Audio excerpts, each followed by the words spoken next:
Assalamualaikum warahmatullahi wabarakatuh. Halo anak-anakku semua yang solih dan solihah. Bagaimana kabarmu hari ini? Semoga sehat semua ya. Kali ini kita akan belajar tentang indahnya saling menghargai dalam keragaman.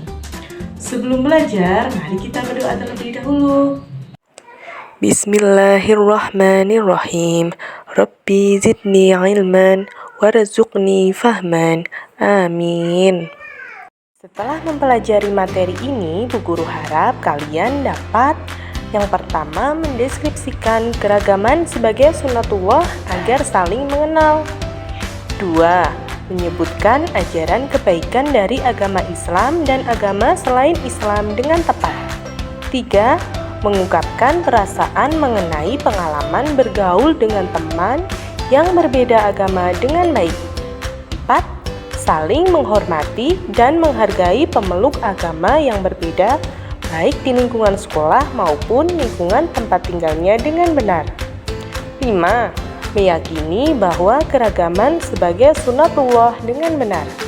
6. Menghormati orang lain sebagai cerminan dari iman dengan baik. Yang pertama, keragaman sebagai sunatullah. Pernahkah kalian bertemu dengan beberapa orang dari berbagai suku dan bangsa lain? Di mana kalian bertemu mereka? Apa yang kalian lakukan bersama mereka? Kalian tentu pernah melihat orang-orang dari berbagai bangsa atau suku di dunia. Kalian bisa melihatnya di televisi, media sosial, atau melihat dengan bertatap muka.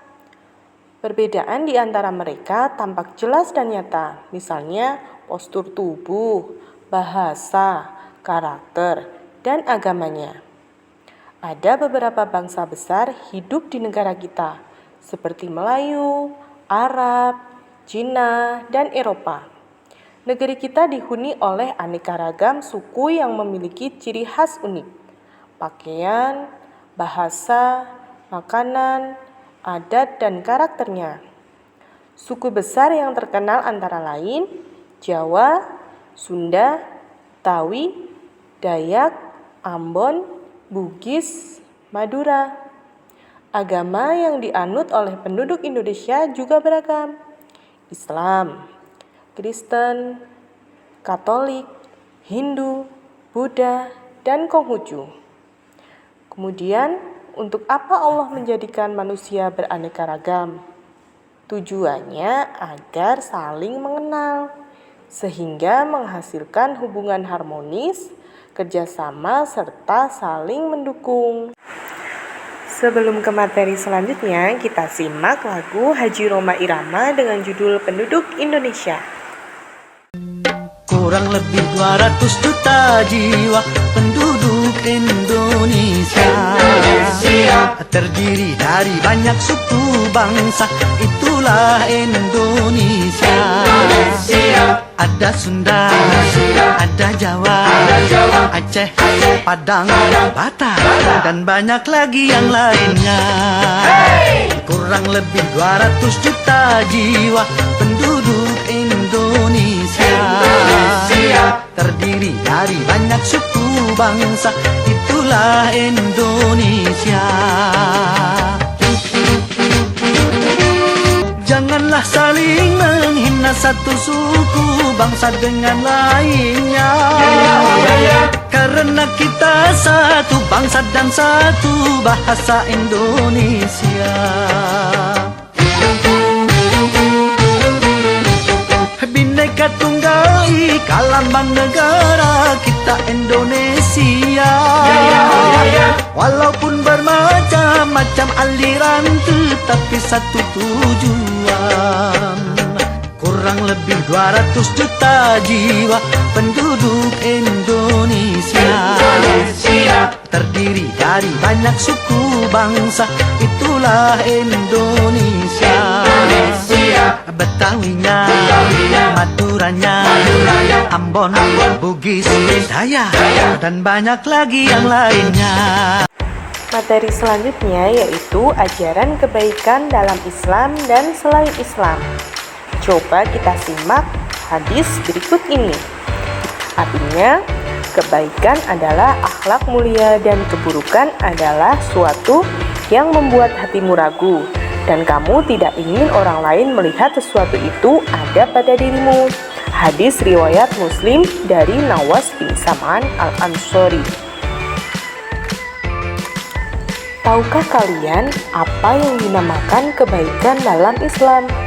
Rasulullah SAW menegaskan bahwa kebaikan dalam Islam adalah akhlak mulia. Jawaban yang sangat singkat namun mencakup semua kebaikan. Akhlak mulia meliputi akhlak kepada Allah Subhanahu wa taala, akhlak kepada sesama manusia dan akhlak kepada alam sekitar. Berperilaku baik adalah pokok ajaran Islam. Sekarang kita perhatikan gambar berikut ini. Di situ ada gambar Maria dan ibunya serta Nadia. Mengapa Maria dan ibunya berbuat baik kepada Nadia? Padahal mereka berdua bukan orang Islam. Sebab agamanya juga mengajarkan kebaikan untuk dilakukan kepada siapapun. Menghormati dan menyayangi orang lain merupakan ajaran kebaikan yang dianjurkan oleh semua agama. Sedangkan mencuri, berbuat curang, dan segala perbuatan yang merugikan dilarang oleh semua agama. Kebaikan tidak hanya dikenal dalam agama Islam saja, tapi ia dikenal juga dalam agama-agama lain. Semua ajaran agama mengajarkan pemeluknya untuk saling menghormati, membantu yang lemah, berbuat baik kepada orang tua, bersikap lemah lembut, mencintai kedamaian. Agama juga melarang perbuatan yang merugikan orang lain, seperti mencuri, berbohong, menipu, berkhianat, dan berbuat aniaya. Ayo kalian sebutkan perbuatan-perbuatan baik lain yang diajarkan oleh agama. Sebarkan kebaikan tanpa melihat agama orang lain yang kalian jumpai. Jika ada orang jatuh di jalan, tolonglah tanpa kalian tanya apa agamanya. Bila ada orang tersesat di jalan, bantulah dia untuk menemukan tempat tujuannya tanpa kalian tanya apa keyakinannya. Materi yang terakhir, saling menghormati dan menghargai orang yang berbeda agama. Perhatikan cerita gambar berikut ini. Pernahkah kalian mengalami hal seperti cerita tersebut di sekolah atau di rumah?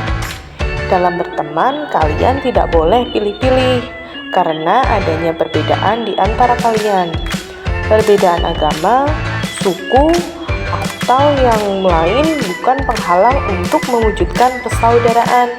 Persaudaraan sama muslim, persaudaraan sama manusia, persaudaraan sesama warga bangsa.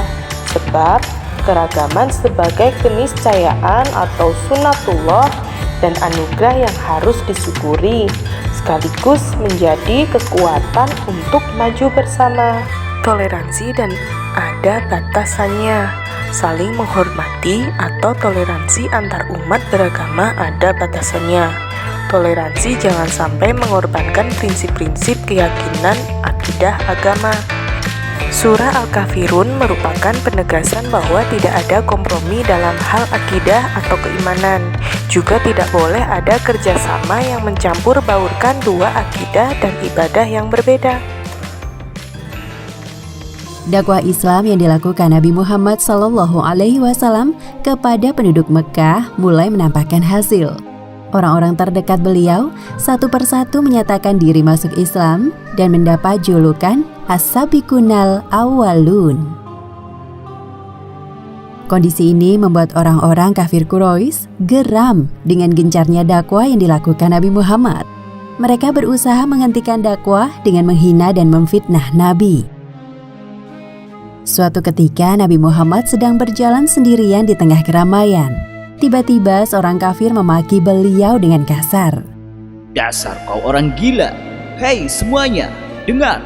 Muhammad telah hilang akalnya sejak dia mengaku-ngaku sebagai nabi terakhir. Di waktu yang lain, mereka memberi julukan yang tidak pantas bagi Nabi. Muhammad itu ahli sihir dan pendusta. Jangan sekali-kali kalian mempercayai ucapannya. Nabi Muhammad yang mendengar ejekan orang-orang kafir itu tidak menanggapi dan terus berjalan. Doa dan zikir selalu menyertai setiap langkah kaki beliau. Bahkan mereka mendustakan mukjizat Nabi Muhammad, yakni Al-Qur'anul Karim. Al-Quran yang sering dibaca oleh Muhammad adalah dongeng orang-orang dahulu. Tidak ada sama sekali kebenaran di dalamnya. Tidak berhenti sampai di situ. Beberapa utusan kaum kafir Quraisy beberapa kali mendatangi paman Nabi Muhammad, yaitu Abu Thalib, untuk menghentikan dakwah keponakannya. Namun Abu Thalib menolak dengan halus permintaan mereka. Sehubungan dengan penolakan tersebut, berkumpullah para pembesar kaum kafir Quraisy. Mereka berdiskusi untuk menghentikan dakwah Nabi Muhammad. Abu Thalib telah menolak permintaan kita. Sekarang, mari kita susun rencana baru untuk menghentikan dakwah Muhammad. Ya, apapun akan kita lakukan agar Muhammad berhenti membuat perpecahan antar kabilah. Keesokan harinya, utusan pertama kaum kafir Quraisy menemui Nabi Muhammad. Ia membawa berbagai penawaran. Wahai Muhammad, jika engkau menginginkan kekayaan yang melimpah, kami akan memberikannya untukmu. Kalau engkau ingin kemuliaan, kami akan mengangkatmu sebagai raja. Bahkan, jika engkau menginginkan perempuan cantik, kami akan menghadirkannya untukmu.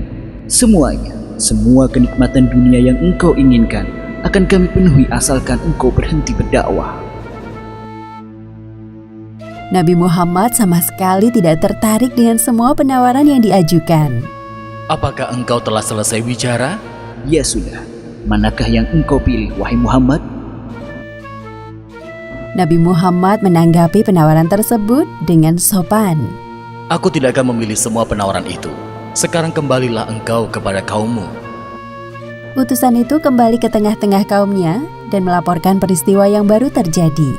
Kemudian para pembesar kafir Quraisy kembali berkumpul untuk membicarakan tentang rencana selanjutnya.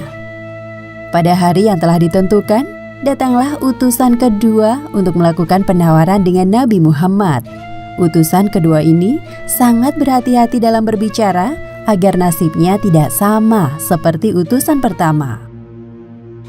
Wahai anak saudaraku, bagaimana jika kita ambil jalan tengah demi menjaga perdamaian antar kabilah? Jadi, kita saling bergantian menyembah Tuhan satu sama lain selama 1 tahun. 1 tahun pertama, engkau dan pengikutmu menyembah Tuhan kami, Lata dan Uzza. Kemudian, 1 tahun berikutnya, kami akan menyembah Tuhanmu. Apabila ternyata Tuhan kami lebih baik dari Tuhanmu, maka ikutlah kami. Begitu pula sebaliknya, jika Tuhanmu lebih baik dari Tuhan kami, maka kami akan mengikutimu. Nabi tidak habis pikir dengan penawaran kaum kafir Quraisy. Beliau dengan tegas menanggapi penawaran mereka. Aku tidak akan pernah menukar keimananku kepada Allah Subhanahu wa Ta'ala dengan apapun yang kalian tawarkan, karena Islam adalah satu-satunya agama yang paling benar. Mendengar kesungguhan ucapan Nabi Muhammad, akhirnya kaum kafir Quraisy tersadar bahwa tidak ada yang bisa menghalangi dakwah beliau kecuali kematian. Kemudian turunlah ayat Al-Quran, surat Al-Kafirun ayat 1 hingga 6 yang menguatkan perkataan Nabi. Bismillahirrahmanirrahim. Qul ya ayyuhal kafirun la a'budu ma ta'budun wala antum 'abiduna ma a'bud wala ana 'abidum ma 'abadtum wala antum 'abiduna ma a'bud lakum dinukum waliyadin. Yang artinya, katakanlah, hai orang-orang kafir, aku tidak akan menyembah apa yang kamu sembah, dan kamu bukan penyembah Tuhan yang aku sembah, dan aku tidak pernah menjadi penyembah apa yang kamu sembah, dan kamu tidak pernah pula menjadi penyembah Tuhan yang aku sembah. Untukmulah agamamu, dan untukkulah agamaku. Demikianlah kisah di balik asal mula turunnya surat Al-Kafirun ayat 1 hingga 6. Hikmah yang dapat diambil dari kisah ini, pertama, jangan sekali-kali mencampur adukan Islam dengan agama yang lain, karena hal itu merupakan dosa besar. Dan kedua, kita diperbolehkan berbuat baik kepada orang kafir, asalkan bukan dalam hal beribadah. Wallahu a'lam bishawab. Alhamdulillah, materi kali ini telah selesai. Sekian dari Bu Guru, semoga bermanfaat. Semangat terus ya. Wassalamualaikum warahmatullahi wabarakatuh.